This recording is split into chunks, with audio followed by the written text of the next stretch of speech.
Bonjour et bienvenue à la critique exigeante pour cette critique exigeante qui porte sur un sujet dont j'ignorais même l'existence il y a moins d'une semaine de ça, Genka Asura. C'est vraiment par un heureux hasard, si on veut, qu'un de mes amis, j'étais chez lui, puis on a décidé de regarder un épisode de cette série qui tombait sur le nez sur Netflix. Et environ 4 jours après, j'avais complètement dévoré la série, bien que ça ne fasse que 24 épisodes, et c'est même tant mieux parce que je réussis à passer au travers. Je suis un peu ce genre de parfois, on va dire, j'écoute les choses un peu trop de façon compulsive. C'était pas du tout le cas avant, mais maintenant, on dirait que quand j'investis un projet, j'ai envie de le finir rapidement pour en être débarrassé. C'était pas la meilleure façon de consommer un animé, mais pour celui-ci, je trouve vraiment que ça a fonctionné assez bien. Donc, commençons par la prémisse. Donc, Genka Asura a une prémisse assez simple, assez accessible. Dans le fond, on va suivre surtout ces deux personnages-là, Kazuo Yamashita, si je dis pas de bêtises, et Oma Tokita, qui vont découvrir, si on veut, la véritable façon dont les entreprises règlent les différends qu'ils peuvent avoir entre elles. C'est-à-dire, ils vont faire des combats, tout simplement. Chaque entreprise va avoir son combattant, il affrontera le combattant d'une autre entreprise, et le gagnant réussira à imposer son désir. Donc, il va réussir à avoir la part de marché qu'il souhaitait, etc.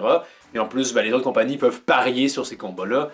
Donc, ces deux personnages-là vont découvrir cet univers-là et y prendre part, en fait. Et c'est assez intéressant, je trouve, c'est qu'on pourrait penser que ce sont les deux personnages principaux et qu'on va se concentrer davantage, vraiment, principalement sur eux. Oui, mais tous les autres personnages vont également être exploités. En fait, il n'y a vraiment pas de sous-personnages dans cette émission-là. C'est vraiment ce qui m'a davantage surpris.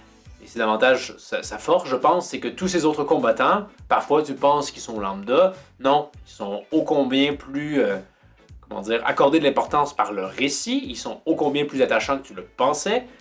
Donc, des personnages que tu pensais te foutre, finalement, t'es comme, j'apprécie ce personnage, je veux en voir plus, et parfois tu peux pas, hein.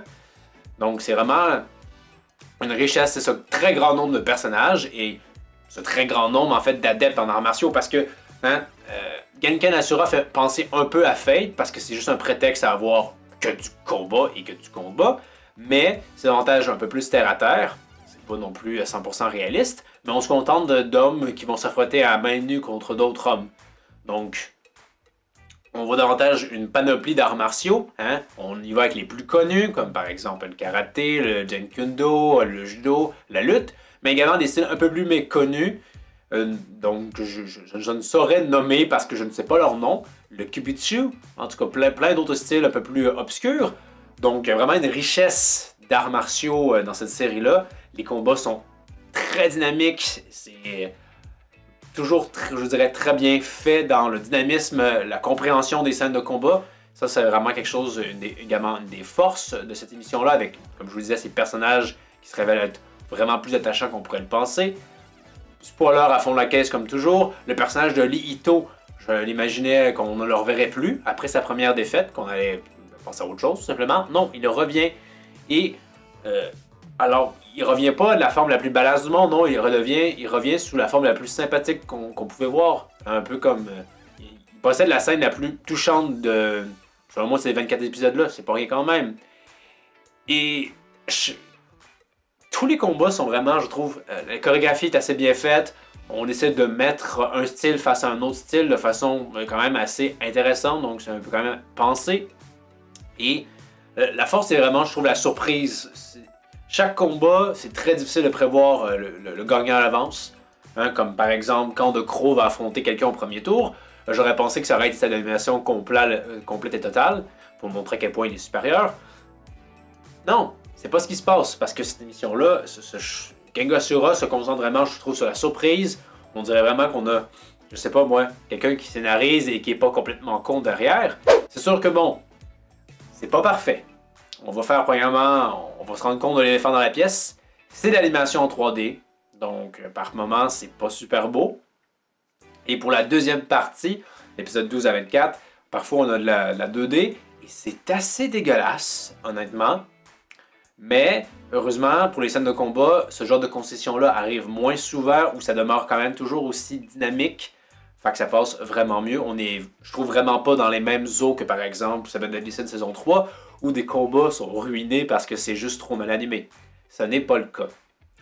Mais un autre bémol que je peux également souligner, hein, parce qu'il faut bien que je sois critique, hein, critique exigeante, c'est le fait que parfois des personnages que tu dis, ouais, ils sont morts, là, ou sont paraplégiques, il n'y a pas d'autre choix là, avec les blessures qu'ils ont eues. Et non, ça guérit relativement bien. Il y a juste ça que, dans le sens où si on s'attend à ce que Kengasura, finalement, via sa prémisse, soit un univers un peu plus sombre et sérieux, ce n'est pas le cas. C'est vraiment un univers qui est beaucoup plus léger que ce que ça semble être de prime d'abord. Mais au final, ça fonctionne assez bien parce qu'encore une fois, je trouve que ça va dans le sens de la surprise. C'est très bien, ça permet également de s'attacher à beaucoup plus de personnages de cette façon-là. Donc, c'est finalement une force. Et vraiment, je devrais résumer, c'est surprise. Ça m'a surpris. Je trouve que ça vient de chercher parce que ça sort des sentiers battus. C'est classique, mais très bien fait. Et ça ne va pas quand même trop dans les stéréotypes. Même s'il y en a quand même, comme des histoires de vengeance, de venger son maître, etc. Mais c'est quand même assez rudement bien joué. Et ça conclurait, je vous dirais, peut-être mon avis. On peut peut-être souligner le fait que le générique de début est assez agréable, mais que le générique de fin est très très très oubliable. C'est vraiment... il n'y a rien de bon à en cirer, selon moi. Donc, c'est mon coup de cœur, vraiment, à quel point je trouve que cette série-là surprenait par tout. Hein, si vous êtes à la recherche d'un animé qui priorise le combat, parce qu'il y a des combats à chaque épisode dont le rythme est excellent, qu'il y a des bons personnages qui exploitent des styles de combat d'arts martiaux différents, c'est pour vous. Foncez sans plus hésiter. Mais à vous qui regardez cette vidéo et qui l'avez vue, qu'est-ce que vous pensez de Genka Asura? J'ai entendu parler que c'est un peu Baki mais en mieux, donc finalement je me taperai pas Baki si c'est le cas, si c'est juste une version inférieure. Ou en fait je la survends parce que je suis vraiment juste trop, encore une fois, sur le coup de l'émotion. Parce que finalement c'est pas aussi bon que je le croyais. Donc faites-moi part de vos appréciations par rapport à la série dans les commentaires. Hein? Aidez-moi à voir plus clair ou confortez-moi dans le fait que c'est vraiment un excellent anime. Donc j'attends la suite avec la plus grande impatience. Donc merci d'avoir regardé. Pour la prochaine critique exigeante, je pense que je vais faire la trilogie Disney versus la prélogie de Star Wars. Parce que maintenant on peut faire cette comparaison. Et en plus les séries versus, ça fonctionne quand même un peu bien sur cette chaîne. Donc pourquoi pas.